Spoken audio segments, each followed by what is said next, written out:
O Ministério da Fazenda declarou neste mês de maio que o chamado spread bancário brasileiro é um dos maiores do mundo. O spread bancário é definido pela diferença entre as taxas de juros cobradas por instituições financeiras e o custo da captação de recursos. De uma maneira simples, você aplica uma quantia de dinheiro no banco, em uma poupança, por exemplo. O banco te remunera com uma determinada taxa de lucro.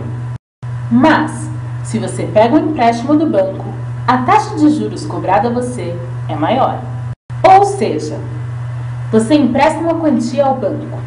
Ele te devolve uma quantia um pouco maior. Mas quando é o banco que te empresta dinheiro, ele cobra você muito mais.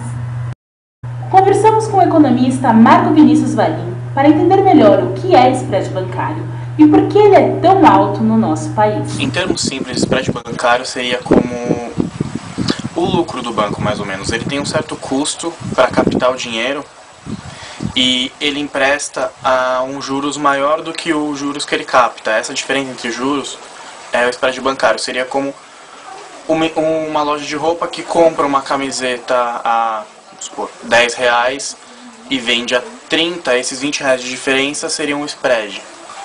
O spread do Brasil tem sido considerado um dos maiores do mundo. Isso tem alguns fatores, assim, principalmente a taxa de juros do Brasil, que historicamente sempre foi uma das maiores do mundo, quando não a maior, está menor agora, mas isso aumenta o custo de captação e, consequentemente, o custo de concessão de crédito. E, em outros termos, também porque aqui no Brasil a gente está acostumado a pagar mais pelas coisas e as empresas costumam tirar mais lucro dos consumidores aqui no Brasil do que em outros países do mundo. Então, é uma união de diversos fatores conjunturais do Brasil que geram esse nível de spread alto. Estamos aqui na Avenida Paulista, símbolo financeiro da cidade, e vamos ver quais são os critérios das pessoas ao escolher seus bancos. O músico Márcio contou que escolheu seu banco pela comodidade de encontrá-lo facilmente em qualquer cidade que fosse realizar seus shows. Eu escolhi o banco assim, eu fazia shows em todo o estado de Minas Gerais. Então, quando você vai receber o dinheiro do contratante, muitas das vezes eles arrumam uma desculpa que naquela cidade não tem aquele banco.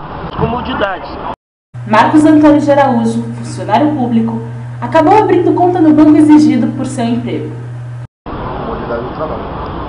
Mas conta que para uma conta particular, compararia taxas de banco. Os particulares, sim, aí eu pesquisaria melhor, né,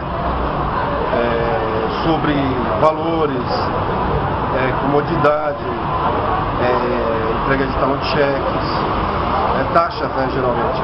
A analista financeira Ana Luísa também abriu conta no banco que era mais cômodo para si. Comodidade, pela conta salário mesmo, lá do trabalho Itaú, então a conta do condomínio onde está a minha empresa só tem Itaú, então todos os funcionários acabam abrindo conta lá.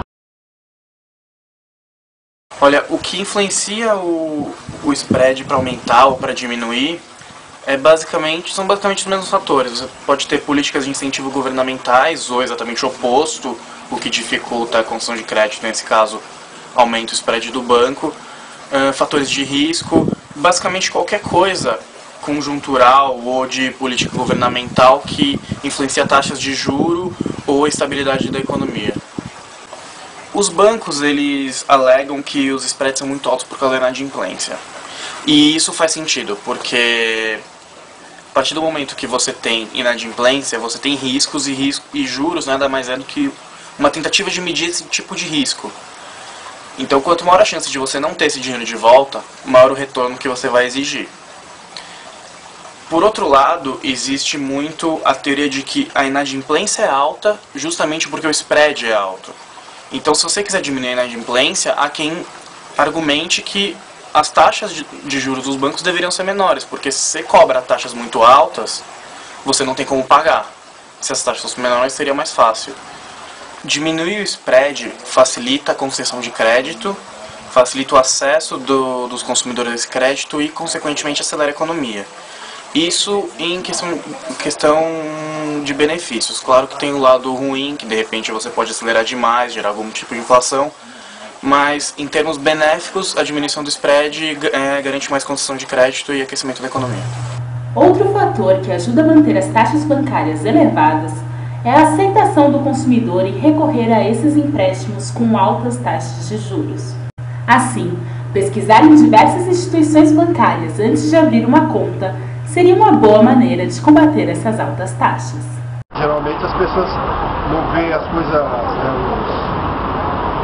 não veem os pequenos valores, mas é ali que às vezes dá uma boa diferença.